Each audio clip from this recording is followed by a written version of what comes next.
Selamat datang saudara-saudari. Hari ini kita mau mendengar Daniel babak ke-10.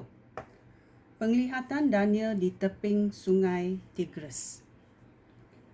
Pada tahun ketiga pemerintahan Raja Kores sebagai Raja Persia, suatu pengkabaran telah dinyatakan kepada Daniel yang juga dipanggil Belteshazzar. Perkabaran itu benar, tetapi sangat susah difahami. Perkabaran itu diterangkan kepada Daniel dalam satu penglihatan. Ketika itu, aku sedang berkabung selama 3 minggu. Selama tempoh itu, aku tidak makan makanan lazat ataupun daging. Aku tidak minum wain ataupun menyikat rambut aku. Pada hari ke-24 bulan pertama tahun itu, aku berdiri di tebing sungai Tigris yang besar itu. Aku mengadah, lalu nampak seorang yang memakai pakaian linen dan ikat pinggang yang dibuat daripada emas tulin. Badannya bersinar-sinar seperti batu permata. Mukanya seterang kilat dan matanya menyala-nyala seperti api. Tangan dan kakinya berkilau seperti gangsa yang baru digilap, dan suaranya seperti riuh orang ramai. Aku seorang sahaja yang nampak penglihatan itu. Orang yang bersama-sama aku tidak nampak apa-apa pun, tetapi mereka ketakutan.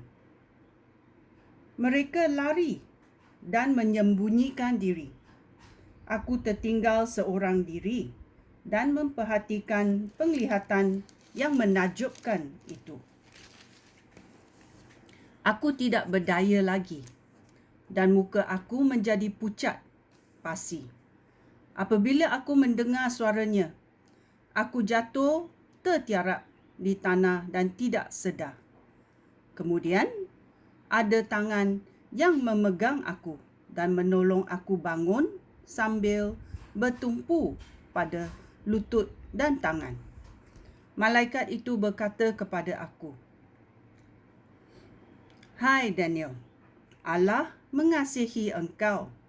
Bangunlah dan dengarlah baik-baik perkataan aku ini. Aku telah diutus kepada kamu." Setelah dia berkata demikian, aku bangun berdiri dan masih gementar. Katanya lagi, "Hai Daniel, janganlah takut. Allah telah mendengar doa kamu sejak hari pertama. Engkau bertekad merendahkan diri untuk mendapatkan pengertian. Aku datang sebagai jawapan doa kamu. Malaikat pelindung kerajaan Persia menentang aku selama 21 hari. Kemudian, Mikael, salah satu pemimpin malaikat, datang menolong aku kerana aku ditinggalkan sendirian di Persia.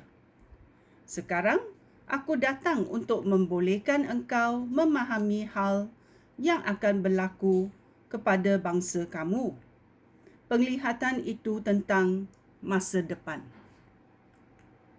Ketika dia mengatakan hal itu, aku menundukkan muka.